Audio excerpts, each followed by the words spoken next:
So humans like to think we're pretty good at war. We invented the pointy stick, then the boomstick, and eventually the delete that city button. We write history books about how violent we are and give ourselves gold stars for being the apex predators of the planet. But that's adorable. It really is. Because if you actually look at the data, Earth isn't a human planet. It's a bug planet. Specifically, it's an ant planet. We're just the landlord that they haven't figured out how to evict yet. Right now, directly under your feet, there is a global conflict happening that makes World War II look like a toddler slap fight in a sandbox. See, for every one human on Earth, there are about 2.5 million ants. If you put all of us on a giant space scale, we'd weigh about the same as them. The only difference is that while you're sitting there struggling to open a pickle jar, they are effectively running a totalitarian regime that spans the entire globe. Today, we're going to talk about the six-legged fascists living in your lawn and why you should be very, very afraid of them. Let's start with the army ant, Eciton burchellii. These guys are the gym bros of the insect world. All muscle, zero brain, and a lot of aggression. Most ants build a nice little hill, settle down, maybe raise a family. Not these guys. They are homeless by choice. They are a nomadic horde of blindness and hunger. They don't build a nest. They are the nest. They link their legs together to form a bivouac, which is basically a giant ball of bodies protecting the queen. It's like a cuddly slumber party, except everyone is holding knives and screaming. When they get hungry, which is always, they engage in something biologists call a swarming raid, but what I call the meat mower. They march in a massive fan shape across the jungle floor, and they eat everything. And I mean everything. Spiders? Dead. Scorpions? Dead. A cow that was tied to a tree and couldn't run away? That's just a skeleton now. They literally strip mine the forest for protein. However, there is a slight design flaw. Evolution, in its infinite wisdom, made these killing machines completely blind. They follow pheromone trails, basically smelling the butt of the guy in front of them to know where to go. Usually, this works fine, but every once in a while, the leader gets confused, takes a hard left, and accidentally bumps into the back of the line. This creates the ant mill, or the death spiral. They just start walking in a circle, round and round, for hours,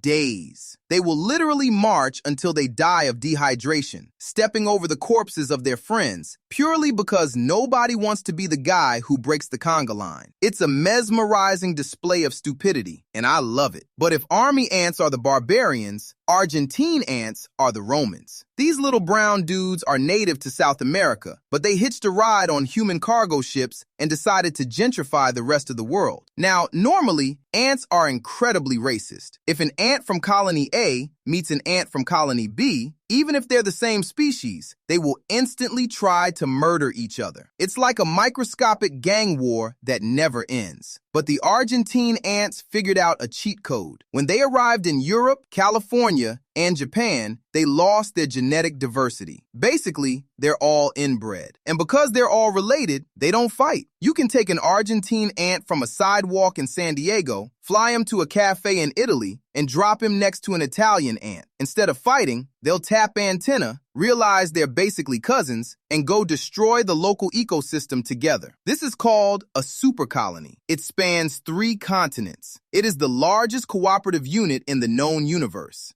Billions of queens, trillions of workers, all working together to annoy you at your picnic. But it's not all peace and love. In California, there is a literal forever war happening between the Argentine ants and the red imported fire ants. The battle lines shift by meters every year. Millions die every week. The fire ants have venom that feels like getting stabbed with a hot needle. The Argentine ants have, well, they have numbers. They just pile onto the fire ants like a zombie horde until the enemy suffocates or gets dissolved by chemical sprays. It's a meat grinder, and it's happening in your driveway right now. So we've got the brutes and we've got the empire, but nature always saves the weirdest stuff for the rainforests. Head over to Borneo and you'll find Colobopsis explodens. Yes, that is its real Latin name. Scientists aren't always boring. This ant has a very specific defense mechanism. If an enemy gets too close to the nest, the miner workers rush out, But they aren't built for combat. They're built for terrorism. They latch onto the enemy, bite down, and then flex their abs so hard that their own body explodes. I'm not speaking metaphorically. They rupture their own abdomen and spray a bright yellow goo all over the attacker. This goo is toxic, and it turns into a sticky glue instantly. It kills the enemy, but it also obviously kills the ant. Imagine if you got into a bar fight and your opening move was to detonate your own appendix just to ruin the other guy's shirt. That is the level of commitment we are dealing with here. So the next time you look down at a little ant carrying a crumb and think, "Oh, look at him go," just remember, he is part of a global hive mind that has conquered every continent, enslaved other species, engages in chemical warfare, and has soldiers ready to explode on command. We aren't the main characters of Earth. We're just the giant, clumsy monsters living in their world. Anyway, go subscribe or the ants win. Bye.